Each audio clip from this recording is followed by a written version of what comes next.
Elvar. Það var Ítalía annars skiptið á 4 dögum á morgun. Hvernig er stemmingin í hópnum fyrir seinni leikinn? Bara fín og langar að gera betur en síðasta leik. Bara búin að reyna að fara yfir ýmsa hluti og vonandi ná að skila því í leikinn.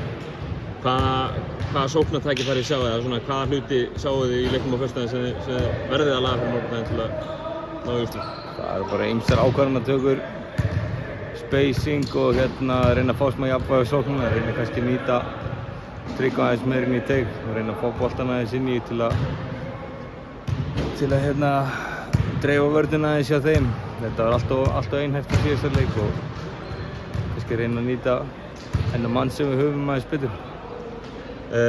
Ítalarnir á föstudaginn, svona aðeir virtist, vildu hægja svolítið mikið á leiknum með hvernig þið svona vildu spila leikinn og þegar þið komust á stað á föstudaginn eins og í upphafi seinni hálfleiks og fleira, þá gekk ykkur ansi vel. Er það ekki rétt með því?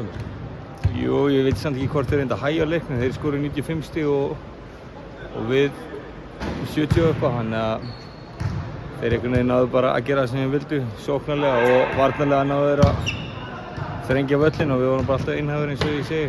Og ef við náum ekki sem stoppum þá náum við ekki að keyra á þá. Þannig að það var meira okkur að kenna að tempóið datt þeirra með því við spiluðum ekki góð vörn. Full höll annað kvöld í Palabigi í Reggio Emilia.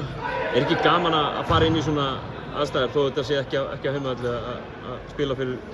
Jú, algjörlega. Það er alltaf gaman að spila fyrir fulla höll og í góðri stemmingu saman hvað það er. Svo er þetta bara plús ef það er þín heimavöllur en það er alltaf auðvelt að gera sig upp í þannig leiki. Kærar þakkir Elvar og gangi ykkur vel annað kvöld. Takk.